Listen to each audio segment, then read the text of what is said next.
ભરૂચના જંબુસરથી 5 કિલોમીટરના અંતરે આવેલ કલક ગામે સ્વયંભૂ તલકેશ્વર મહાદેવ બિરાજમાન છે. શ્રાવણ વદ તેરસના દિવસે વ્યતિપાત યોગમાં પ્રદોષના સમયમાં તલકેશ્વર મહાદેવ પ્રકટ થયા અને આકાશમાંથી સર્વે દેવી દેવતાઓએ દર્શન કર્યા હતા. તલકેશ્વર મહાદેવ જ્યાં સ્વયં પ્રકટ થયા તે જગ્યા પહેલા જંગલ હતું. જ્યાં ગાયો ચરવા આવે અને બાજુમાં આવેલ તળાવનું પાણી પી ગાયના ધરની એક ગાય દરરોજ આ જગ્યા ઉપર આવી દૂધથી અભિષેક કરતી. એક દિવસ ગાય ચરાવનારે આ દ્રશ્ય જોયું અને વાત વાયુ વેગે પ્રસરી અને ગ્રામજનોએ જોયું તો આ સ્વયંભૂ શિવલિંગ હતું. ત્યારથી મહાદેવની પૂજા અર્ચના કરવામાં આવે છે. આવતીકાલે શ્રાવણ વદ તેરસ નિમિત્તે ગ્રામજનો દ્વારા ભવ્ય મેળાનું આયોજન કરવામાં આવ્યું છે. મોટી સંખ્યામાં ભાવિક ભક્તો ઉમટી પડ્યા. તલકેશ્વર મહાદેવ કી જય.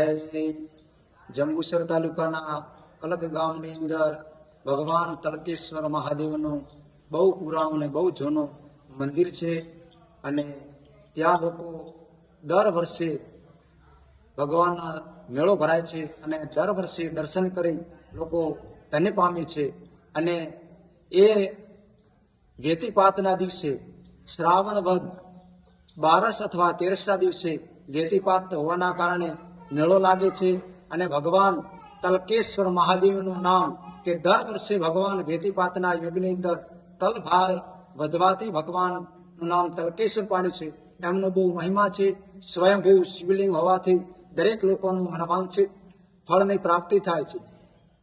આ વખતે શ્રાવણ વદ તેરસ અને ગુરુવાર તારીખ 21/8/2025ના રોજ ભવ્યથી ભવ્ય ભગવાનનો મેળો ભરાશે અને દરેક કલક ગામના સહભાગથી મેળાનું આયોજન કરવામાં આવે છે અને દરેક લોકો મેળાની અંદર પધારવા હાર્દિક આમંત્રણ છે અને દરેકને મેળાની અંદર આવી ભગવાનના દર્શન કરી પોતાનું મનવાંછિત ફળની પ્રાપ્તિ કરે. મેળાની અંદર દરેક લોકો આવવાથી દરેકની મનોકામના પૂર્ણ થાય છે. વ્યતિપાતના યુગની અંદર